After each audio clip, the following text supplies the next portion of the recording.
Hola, saludos a todos.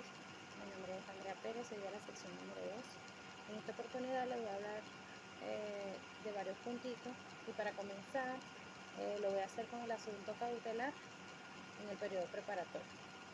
El proceso penal está compuesto por una serie de fases o etapas que engranan entre sí. Van dirigidas a cumplir un objeto o finalidad específica. En este caso es la búsqueda de la verdad. Cada una de estas estaciones procesales presentan características que las diferencian entre sí. En la fase preparatoria, investigativa, como lo llamamos comúnmente, eh, la contribución al objeto del proceso va dirigida esencialmente a tres aspectos, tres objetivos resaltados. Uno, a determinar la existencia de un hecho punible. Dos, individualizar e identificar los presuntos autores o partícipes del delito. Tres, sustentar el juicio oral y público en base a los elementos de convicción recabados a los fines de que recaiga sobre los responsables la consecuencia jurídica y dimanada de la acción criminal. Acerca del asunto cautelar en el periodo preparatorio, estas medidas cautelares se deben adecuar a la naturaleza del delito y al perfil delictual del imputado, es decir, aquellas personas que hubiesen infringido la ley con graves o sean reincidentes en los delitos no gozarán de estas medidas sustitutivas, sino que se les impondrá en su lugar la privación de libertad. Eh, en cuanto a las medidas cautelares sustitutivas, la privación judicial preventiva de libertad busca un resultado final igual a la de la detención, el cual es asegurar la presencia del imputado en el proceso hasta el final del mismo. Pero existen opiniones en las cuales se señala que la detención del imputado durante el proceso equivale al cumplimiento de una pena. En cuanto a la libertad como condición natural del imputado, la libertad caracteriza los actos propios humanos y hace al hombre responsable de sus actos en la medida en que ellos son voluntarios. El autor Espinosa entiende como libre lo que existe únicamente por necesidad de su naturaleza y solo por ella. Muy buenas tardes, mi nombre es Eli Carabla y me corresponde conversar con ustedes sobre los supuestos de la privación judicial preventiva de libertad. Una vez que el tribunal conozca o tenga de conocimiento de un hecho punible, el juez de control, mediante resolución fundada presentada por el Ministerio Público, acordará la medida judicial preventiva de libertad que se encuentra consagrada en el artículo 236 del Código Orgánico Procesal Penal.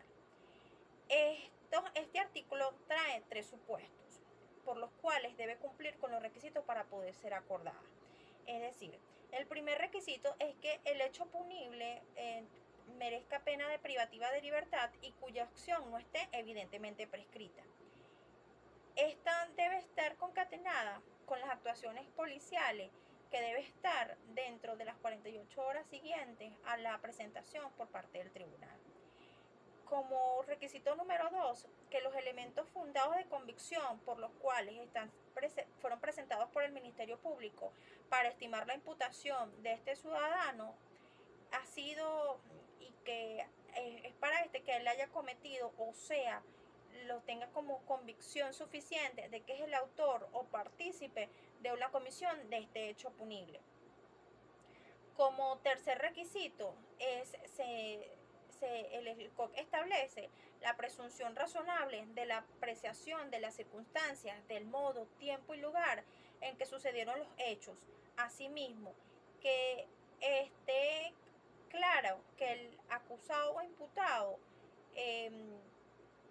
obstaculice la verdad, tenga peligro de fuga o respecto al concreto de la investigación que se lleva. Asimismo, según el autor Fletcher, los actos o medidas cautelares que consisten a la imputación o a la imposición del juez o que se trate o que se produce de las limitaciones de la libertad individual o de una persona que se tiene a fin de asegurar la prueba y la responsabilidad inherente de los hechos punibles, haciendo posible las consecuencias del fin del proceso penal. Esto quiere decir, ¿verdad?, que cuando el fiscal del Ministerio Público solicita mediante fundamento ante el juez de control una solicitud de la orden de aprehensión, esto quiere decir que él mismo, el fiscal del Ministerio Público, tiene suficientes elementos de convicción para estimar que este imputado es el responsable de los hechos punibles. Y por lo mismo, concatenado con el artículo 236, puede estar en peligro de fuga o de obstaculizar que se cumpla el cometido en este hecho. Dicho esto, se desprende que en el ámbito procesal penal las medidas cautelares están en dos clases, las personales y las reales. Las personales, las que tienen por objeto asegurar la presencia del inculpado de todas las fases del proceso, y singularmente en el juicio oral y en el eventual en la ejecución de la pena impuesta, de lo que logra mediante la restricción más o menos intensa de su libertad. Y las reales, las que tienen por objeto conservar los objetos o instrumentos del delito y asegurar las responsabilidades pecuniarias del mismo. Las medidas de coerción personal consagradas en el COP contra el imputado se clasifican en restrictivas y privativas.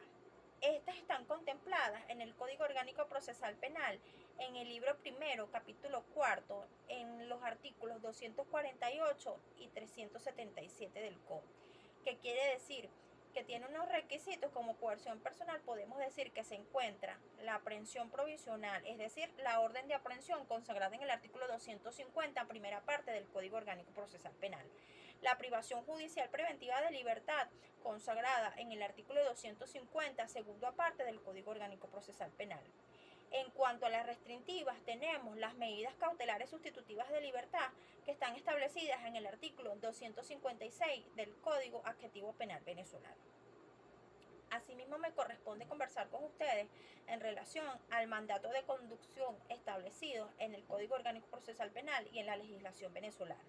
Esta institución, objeto de nuestro estudio, tiene como fundamento legal en el libro segundo de la fase preparatoria, en el artículo 210 del Código Orgánico Procesal Penal, en el cual establece que el Tribunal de Control, a solicitud del Ministerio Público, podrá ordenar de cualquier ciudadano o ciudadana sea conducido o conducida por la fuerza pública en forma inmediata ante el funcionario o funcionaria del Ministerio Público que solicite la conducción, con el debido respeto de sus derechos constitucionales, a fin de ser entrevistado o entrevistada por aquel hecho sobre los cuales él tiene conocimiento.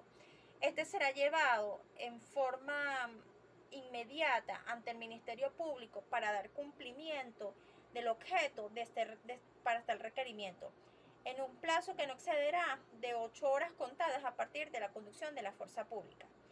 Cabe destacar que podemos señalar que el mandato de conducción tiene una finalidad, el cual es lograr la comparecencia de ese ciudadano o ciudadana que no ha podido ser localizado y que tiene en el proceso un carácter contumaz y que no ha sido requerido para comparecer por el Ministerio Público y Fiscal, y este no ha podido ser ubicado, a fin de que rinda una declaración e informe ante el fiscal del Ministerio Público, ya que es un potencial testigo de un hecho punible. De esta manera, en ningún caso podemos hablar de un mandato de conducción como una medida de coerción personal, ya que el mandato de conducción es que se hace llevar mediante la fuerza pública a aquel testigo que tiene conocimiento de un hecho punible, más no es una medida de coerción personal, ya que no va a quedar privado de libertad. Asimismo, me corresponde conversar con ustedes sobre la asistencia técnica en la fase de investigación. Esto es muy importante, compañeros, en virtud que el imputado o imputada en la primera fase del periodo preparatorio o en la fase preliminar del proceso penal venezolano debe estar asistido por un abogado defensor de su confianza.